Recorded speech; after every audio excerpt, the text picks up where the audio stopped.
আজি হৈছে 30 মাৰ্চ। আজি সন্ধিয়া কেইটামান গুৰুত্বপূৰ্ণ খবৰ আপোনালোকলৈ লৈ আহিছোঁ। আপোনালোকে ভিডিঅ'টো শেষৰলৈকে চাব বুলি আশা কৰিছোঁ। যিহেতু আগন্তুক 26 নিৰ্বাচন আহি আছে, এতিয়া নিৰ্বাচনৰ প্ৰাকক্ষণত প্ৰত্যেকটি দলে প্ৰত্যেকৰে নিজৰ নিজৰ সাংগঠনিক ভেটি সবল কৰিবৰ বাবে প্ৰস্তুতি চলাই আছে আৰু মাজত মাত্ৰ আৰু কেইটামান দিন নিৰ্বাচনৰ দিন একেবাৰে চমু চাপিলেহি। তো ইয়াৰ প্ৰাকক্ষণত কেনেদৰে এইখিনি প্ৰস্তুতি চলিছে, ইয়াৰ সমান্তৰালকে কোনে কেনেদৰে কৈছে, আগন্তুক সময়ত কি কাম কৰা যাব, মাননীয় মুখ্যমন্ত্ৰী মহোদয়ে কেনেদৰে কৈছে, গৌৰৱ গগৈ ডাঙৰীয়াই। তো এই সকলোখিনি কথা আজি এই ভিডিঅ'ৰ জৰিয়তে আপোনালোকক জনাব গৈ আছোঁ। খবৰকেইটা আপোনালোকে শেষৰলৈকে চাব বুলি আশা কৰিছোঁ। শেষত আপোনালোকে আপোনালোকৰ মন্তব্য কমেণ্টৰ জৰিয়তে জনাব আৰু এইখিনিতে আপোনালোকক সদায় কোৱাৰ দৰে চেনেলটোলৈ আপোনালোক যিসকল নতুনকৈ আহিছে চেনেলটো ছাবস্ক্ৰাইব কৰাৰ লগতে কাষতে থকা বেল আইকনটো প্ৰেছ কৰি অল কৰি থ'ব, যাতে নতুন এটা ভিডিঅ' দিয়াৰ লগে লগে আপোনালোকে আগতীয়াকৈ চাবলৈ পায়। যদি ভিডিঅ'টো চাই ভাল পায় লাইক এটা কৰি দিব আৰু শ্বেয়াৰ কৰি দিব বুলি আশা কৰিলোঁ। প্ৰথমটো খবৰ হৈছে গৌৰৱ গগৈ ডাঙৰীয়াই মন্তব্য কৰিছে। গৌৰৱ গগৈ ডাঙৰীয়াই কৈছে, গৌৰৱ গগৈ ডাঙৰীয়াৰ ফালৰ পৰা সেইখিনি জনাইছে আৰু কংগ্ৰেছৰ ফালৰ পৰা এইখিনি কৈছে যে আমি 5টা গেৰাণ্টি দিছোঁ ৰাইজক। সেইখিনি আমি আমাৰ দিনৰ যদি এইখিনি চৰকাৰ হয় আগন্তুক সময়ত, তেনেহ'লে আমি এই ৰাইজক 5টা গেৰাণ্টি দিছোঁ আৰু আমাৰ চৰকাৰ হ'লে আমি দিম। গৌৰৱ গগৈ ডাঙৰীয়াই মন্তব্য কৰিছে। তো হয়, বহুতেই এইখিনি তেওঁলোকে আশা লৈ পিনি আগবাঢ়িছে আৰু এইখিনি এতিয়া তেওঁলোকে সেইখিনি কৈছে। এতিয়া 5টা গেৰাণ্টি দিছে ৰাইজক। এতিয়া বৃদ্ধসকলে বৃদ্ধ পেঞ্চন বৃদ্ধি কৰাৰ ক্ষেত্ৰত কৈছে, মহিলাসকলক তেওঁলোকক সেইখিনি সকলোকে দিয়াৰ কথা কৈছে, 50,000 টকালৈকে চাকৰিও সেইখিনি জনাইছে তেওঁলোকে। মুঠৰ ওপৰত সকলোখিনি জুবিন গাৰ্গকো ন্যায় দিয়াৰ প্ৰসংগও তেওঁলোকে এইখিনি উল্লেখ কৰিছে। তো আগন্তুক সময়ত গম পোৱা যাব কি কেনেদৰে তেওঁলোকে সেইখিনি আগবাঢ়ে এই দিশত। নেক্সট খবৰ হৈছে কংগ্ৰেছৰ নিৰ্বাচনী গীতে তালে তালে নাছিলে গৌৰৱ গগৈ ডাঙৰীয়া। তেতিয়া গৌৰৱ গগৈ ডাঙৰীয়াই যিহেতু এতিয়া নিৰ্বাচনী প্ৰচাৰসমূহ চলাই আছে আৰু নিৰ্বাচনী প্ৰচাৰত তেওঁলোকে সেইখিনি যি সমষ্টিত প্ৰাৰ্থিত্ব লাভ কৰিছে তেওঁলোকৰ দলৰ হৈ বা তেওঁলোকৰ মিত্ৰজোঁটৰ হৈ, তো তেওঁলোকে তাত তেওঁলোকে সেইখিনি যি প্ৰস্তুতি চলাইছে, তেওঁলোকে নিৰ্বাচনী প্ৰচাৰ কৰিছে, তাত নিৰ্বাচনী গীতৰ তালে তালে গৌৰৱ গগৈ ডাঙৰীয়াই নাচি তেওঁলোকে সেইখিনি নিৰ্বাচনী প্ৰচাৰ কৰিছে জনসাধাৰণৰ মাজত। নেক্সট খবৰ হৈছে বাংলাদেশীক সুৰক্ষা দিব খোজা মল্লিকাৰ্জুন খাৰ্গেক তোলা-ধনা ভূপেন বৰা। তো ভূপেন বৰা ডাঙৰীয়াই মল্লিকাৰ্জুন খাৰ্গেক তোলা-ধনা দিছে। মল্লিকাৰ্জুন খাৰ্গেক সেইখিনি কৈছে। ভূপেন বৰা ডাঙৰীয়াই হয়, বাংলাদেশীক সুৰক্ষা দিব খোজা মল্লিকাৰ্জুন খাৰ্গেক তোলা-ধনা দিছে ভূপেন বৰা ডাঙৰীয়াই। তো ভূপেন বৰা ডাঙৰীয়াই বিভিন্ন কথাৰে তেওঁ কটাক্ষ কৰা দেখা গৈছে। এটা সময়ত তেওঁলোক একেলগে সেইখিনি নিৰ্বাচনী পাকখনত তেওঁলোকে একেলগে থকা গৈছিলে, কিন্তু এতিয়া তেওঁ যিহেতু বিজেপিলৈ আহিলে আৰু এতিয়া মল্লিকাৰ্জুন খাৰ্গেক সেইখিনি তোলা-ধনা দিয়া দেখা গৈছে। নেক্সট খবৰ হৈছে মৰিয়নিত একেলগে দেখা গ'ল ৰাইজৰ দলৰ প্ৰাৰ্থী জ্ঞানশ্ৰী বৰা।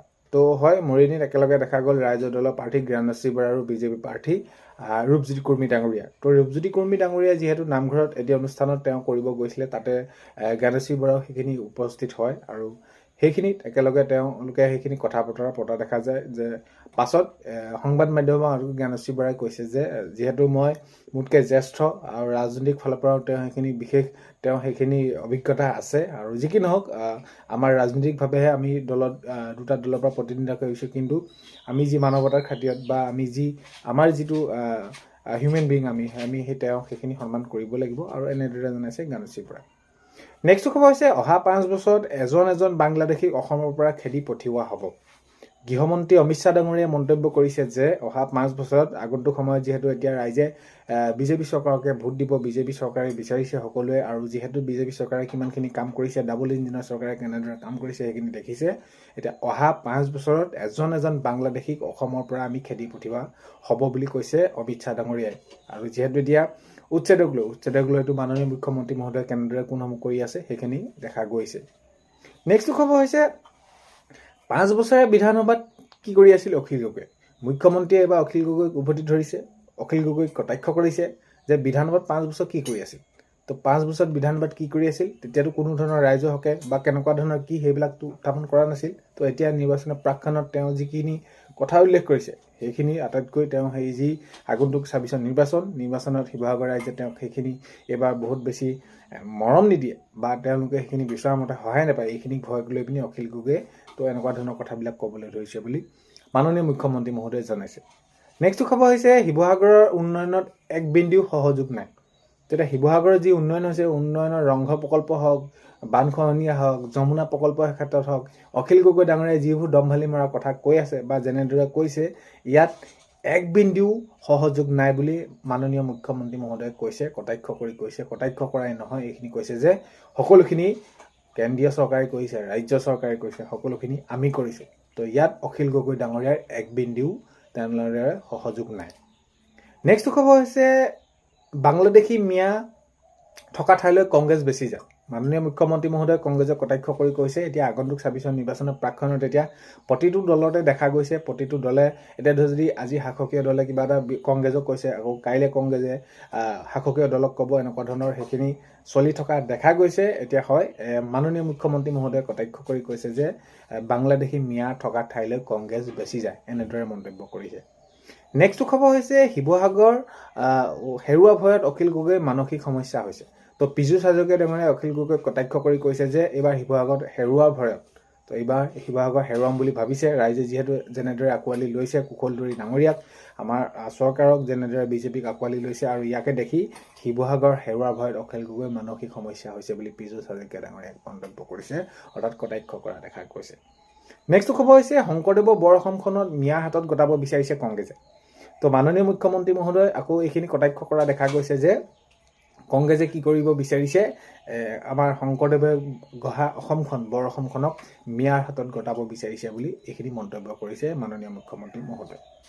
নেক্সট খবৰ হৈছে নিৰ্বাচনক লৈ মোৰ কোনো চিন্তা নাই। ৰূপজ্যোতি কুৰ্মী ডাঙৰীয়াই মন্তব্য কৰিছে যে আগন্তুক ২৬ত যি নিৰ্বাচন আহিছে, নিৰ্বাচনক লৈ মোৰ কোনো চিন্তা নাই, মই প্ৰতিটো সময়তে আছোঁ ৰাইজৰ সৈতে, আৰু প্ৰতিটো ক্ষেত্ৰত মই প্ৰতিটো দিশতে মই সেইখিনি বুজ লৈয়ে থাকোঁ, আৰু মোক সদায় সকলোৱে চিনিয়ে পায়, আৰু ইয়াত মই কোনো ক'ব লগা নাই, আৰু মই এই নিৰ্বাচনক লৈ মই কোনো চিন্তাই কৰা নাই বুলি ৰূপজ্যোতি কুৰ্মী ডাঙৰীয়াই মন্তব্য কৰিছে।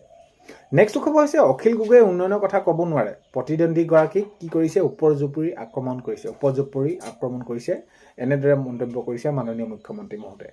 কিয়নো অখিল গগৈ এতিয়া উন্নয়নৰ কথা ক'ব নোৱাৰে, উন্নয়নৰ কামটো তেওঁখিনি কৰা নাই, সেইবাবে কি কৰে ক'ব নোৱাৰি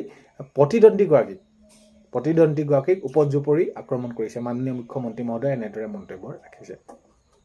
নেক্সট খবৰ হৈছে আমাৰ চৰকাৰ হ'লে জুবিন গাৰ্গক ন্যায় দিম। গৌৰৱ গগৈ ডাঙৰীয়াই মন্তব্য কৰিছে যে যদি আমাৰ চৰকাৰ হয়, আগন্তুক আমাক ৰাইজে যদি সেইখিনি চৰকাৰৰ ফালে লৈ যায়, তেনেহ'লে হয় আমি এইখিনি জুবিন গাৰ্গক আমি কি কৰিম, ন্যায় দিম বুলি গৌৰৱ গগৈ ডাঙৰীয়াই মন্তব্য কৰিছে। নেক্সট খবৰ হৈছে জীৱনত প্ৰথমবাৰৰ বাবে মই ভোট বিচাৰিছোঁ মোৰ বাবে।